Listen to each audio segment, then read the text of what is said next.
Last 15 years যে পরিবর্তন হয়েছে, এই যে আমরা মেশিন লার্নিং, আর্টিফিশিয়াল ইন্টেলিজেন্স, এই যে কথাগুলো আপনারা শুনছেন, গত 2-3-4 বছর 5 বছরের মধ্যে এসে গেছে। কারণ এই পরিবর্তনের সাথে সাথে আমার শিক্ষা ব্যবস্থাগুলো তো পরিবর্তন করতে, তাহলে আমি পিছিয়ে পড়ব, তাহলে আমি সারা পৃথিবীর সঙ্গে ফাইট করতে পারবো না। আমার এখানকার একটা বাচ্চা যখন আমেরিকায় যাবে, ইংল্যান্ডে যাবে, জার্মানিতে যাবে, তখন দেখা যাবে যে সে পিছিয়ে পড়ছে। সুতরাং এই যে অগ্রগতি, এর সঙ্গে তাল রেখে আমাদের বিদ্যালয়গুলোকে রিভ্যাম্প করতে হবে, নতুন করে তৈরি করতে হবে। এবং শিক্ষক শিক্ষিকা ম্যানেজমেন্ট তারা প্রতিনিয়ত নিজেদেরকে অভ্যাস্ট রাখবেন এই যে চেঞ্জ হচ্ছে, চেঞ্জের সঙ্গে, তা না হলে বাচ্চাদের প্রতি ইনজাস্টিস হবে।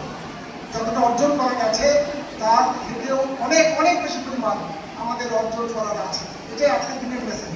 লাস্ট এই কথাটা বলে শেষ করবো যে শুধু মাস্টারমশাই দিদিমণিরা পারবেন না, অভিভাবক তারা সাহায্য রাখতে হবে, কারণ সে বেশিরভাগ সময়টা কিন্তু বাড়তে থাকছে। আপনাদের মনে আছে সে গল্প যে এক গাড়োয়ান তার গাড়ি কাদায় আটকে গেছিল, সে তার ফুলগুলোকে পেটাচ্ছে, তবু ফুলগুলো গাড়ি তুলতে পারছে না। তখন সেই চাষি, সেই গাড়োয়ান কি করেছিল, তার নিজের কাঁধ লাগিয়েছিল, তারপর গাড়িটা উঠে। তো শুধুমাত্র শিক্ষক শিক্ষিকারা গাড়ি কাদা থেকে টেনে তুলতে পারবে না।